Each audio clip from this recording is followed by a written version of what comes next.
Bonjour à tous, je suis très contente de vous retrouver aujourd'hui dans cette toute nouvelle vidéo où je vous montre un peu plus en détail la recette de la génoise nature. C'est une recette que j'utilise pour la plupart de mes layer cakes, cela évitera donc pour les futures recettes de me répéter. J'en profiterai aussi pour vous détailler chaque étape de sa réalisation et je vous parlerai des prochaines recettes à la fin de cette vidéo. Je vous embête pas plus et je vous laisse avec la suite de la vidéo. Avant de commencer la réalisation de ma génoise, j'ai pris soin de chemiser correctement mon moule. Ici, j'ai un moule de 15 cm de diamètre sur 10 cm de hauteur. Il faut vous assurer d'avoir la même largeur pour votre moule si vous voulez obtenir la même hauteur de génoise que moi. Une fois cette étape réalisée, je préchauffe mon four entre 150 et 170 degrés. Cela va dépendre de votre four. La génoise va cuire longtemps, environ 1 heure. Alors si vous avez un four qui chauffe trop fort, préférez 150 degrés. Et au contraire, si vous n'avez pas un four qui brûle vos gâteaux, vous pouvez aller jusqu'à 170 degrés maximum. Ici, je coupe la poire en deux, je préchauffe mon four à 160 degrés. Et on peut à présent passer à la réalisation de notre génoise. Dans un grand bol, je commence par ajouter mes 5 œufs entiers. Ici, j'ai des œufs à température ambiante, c'est super important. Si vous stockez vos œufs au frigo, prenez soin de les sortir un minimum 3 heures avant de réaliser cette recette. J'ajoute ensuite par-dessus mes œufs entiers mon sucre. Donc ici, j'ai 150 g de sucre. Ensuite, à l'aide d'un batteur électrique ou d'un robot, c'est la même chose, je vais battre le tout pendant 10 minutes. Attention, il est très important de respecter ces 10 minutes si vous voulez obtenir une belle génoise bien haute. Une fois les 10 minutes passées, mon mélange a normalement triplé de volume comme vous le voyez à l'image et il est devenu très mousseux. Je mets de côté quelques secondes et j'ajoute à ma farine une petite cuillère à café de levure chimique. Totalement facultatif, néanmoins je trouve qu'elle apporte encore plus de légèreté à ma génoise. Donc c'est comme vous le souhaitez, mais je l'ajoute toujours. Je mélange donc grossièrement ma farine avec ma levure et je mets de côté. Je reprends mon mélange œuf-sucre et je tamise ma farine par-dessus en 2 fois. J'ajoute donc une première partie que je mélange de suite avec un fouet. Ici, j'utilise un fouet car je le trouve plus pratique pour incorporer ma farine. Il me permet d'incorporer plus facilement la farine et plus rapidement sans faire retomber mon mélange. Bien sûr, on mélange très doucement tout en soulevant la pâte délicatement et en tournant le bol en même temps. Je n'ai pas coupé ni accéléré cette étape de la recette pour que vous puissiez vous rendre compte de combien de temps il me faut à peu près pour incorporer totalement ma farine.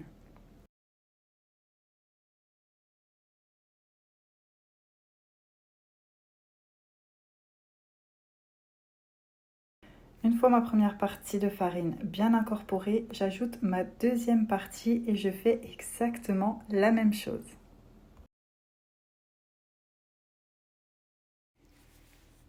Je tamise donc ma seconde partie de farine par-dessus mon mélange et comme pour la première partie, je mélange le tout délicatement à l'aide de mon fouet. Ici, je me sers d'un fouet parce que je préfère, mais vous pouvez bien sûr utiliser à la place une maryse. Je fais en sorte de ne pas faire retomber ma préparation et je fais aussi attention de ne pas mélanger ma farine trop longtemps. Comme vous pouvez le voir, mon mélange n'est quasiment pas retombé, il est toujours très mousseux, c'est ce qu'il faut.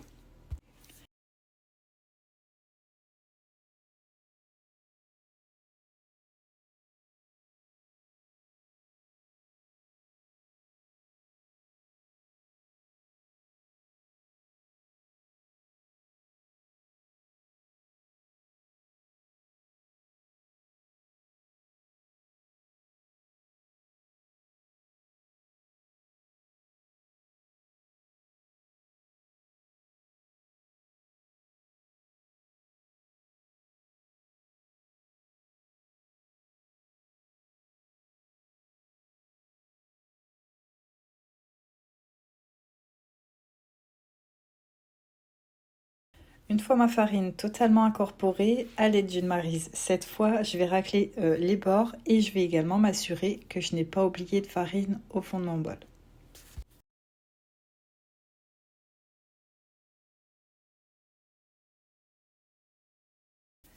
Une fois cette étape terminée, je place ma préparation dans mon moule. Normalement, votre préparation arrive presque à ras-bord du moule. C'est ce qu'il faut. C'est pour cela qu'il est important de chemiser assez haut son moule car la génoise va beaucoup gonfler. J'enfourne immédiatement ma génoise dans mon four préchauffé pendant environ 50 minutes à 1 heure. Tout dépend de votre four. Encore une fois, il faudra commencer à surveiller votre génoise au bout de 50 minutes. Surtout, n'ouvrez pas votre four avant ces 50 minutes, sinon votre génoise risque de retomber. Ici, je vous montre à travers la vitre du four à quel point ma génoise a bien gonflé. Pour vérifier la cuisson de ma génoise au bout de 50 minutes donc, je me sers d'un pic en bois ou d'un couteau que je plante au centre. Si celui-ci ressort sec, c'est que ma génoise est cuite. Vous pouvez la sortir immédiatement du four ou la laisser 5 minutes à l'intérieur avec la porte ouverte. Une fois que vous l'avez sortie du four, laissez-la refroidir environ 10 minutes dans son moule avant de la démouler. Grâce au papier sulfurisé, normalement elle se démoule sans aucune difficulté. Retirez ensuite le papier sulfurisé et laissez-la refroidir à l'envers sur une grille.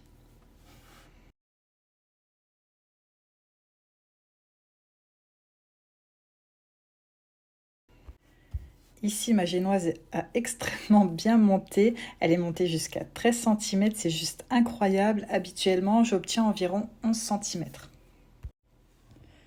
Une fois que ma génoise a bien refroidi, je vais pouvoir la découper pour ensuite l'imbiber et la garnir. Ici, je vous montre comment je la découpe avec un simple couteau à pain. Tout d'abord, je décide de la largeur de chacun de mes disques. Je fais des petits traits, des petits repères avec mon couteau. Ici, ma génoise est assez haute, je vais donc faire des disques assez épais. Je décide d'en faire 4 au total. D'ailleurs, si vous débutez, je vous conseille également de faire des disques assez épais comme je le fais ici. Ce sera plus facile pour vous. Une fois que j'ai fait mes petits repères, je vais pouvoir commencer à découper mon premier disque. Je commence par la base de la génoise. Je commence à découper tout le tour de ma génoise, mais je ne rentre pas complètement à l'intérieur. Donc mon couteau reste sur la base de la génoise. J'essaie de faire en fait simplement une ligne de repère tout autour, la plus droite possible, jusqu'à ce que j'arrive à mon point de départ. Quand je suis revenue à mon point de départ avec mon couteau, je vais maintenant pouvoir rentrer donc mon couteau à l'intérieur de ma génoise. J'y vais doucement tout en m'assurant que l'extrémité de la pointe de mon couteau ressort toujours sur la ligne.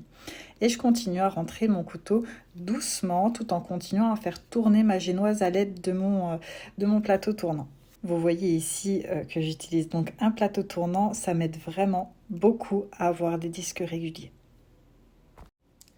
Vous pouvez bien sûr conserver votre génoise dans un film alimentaire quelques jours au frigo jusqu'au moment du garnissage, ou vous pouvez également la congeler sans aucun souci.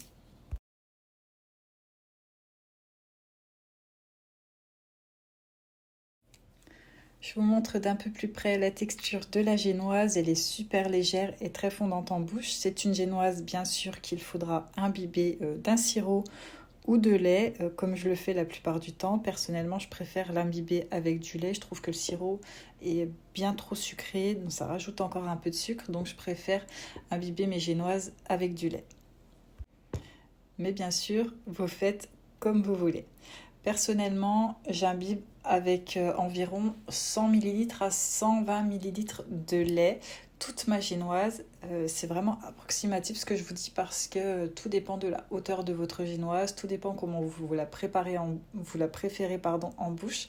Donc ce sera également à vous de doser, à vous d'avoir l'œil. Au fur et à mesure, vous verrez que vous arriverez à doser sans aucune difficulté. Cette vidéo est la première que je réalise pour le projet dont je vous avais parlé ici sur YouTube dans un sondage où je vous demandais votre avis concernant des vidéos détaillées de chaque recette de mes layer cakes pour que vous puissiez ensuite créer vos propres layer cakes. Et vous aviez été nombreux à m'encourager à le faire et c'est donc avec ces toutes premières recettes que je me lance. Pour les prochaines recettes, donc, il y aura des recettes de ganache et de crème pour garnir vos gâteaux. Et il y aura également des recettes de drip, de couverture et de différents gâteaux bien sûr. J'espère que toutes ces futures recettes vous plairont et comme d'habitude, si jamais vous avez des questions concernant une de mes recettes ou peu importe, vous pouvez bien sûr m'envoyer un message sur Instagram. J'essaie de répondre le plus rapidement possible à tout le monde, donc surtout n'hésitez pas. Je vous laisse et je vous dis à bientôt avec des futures recettes.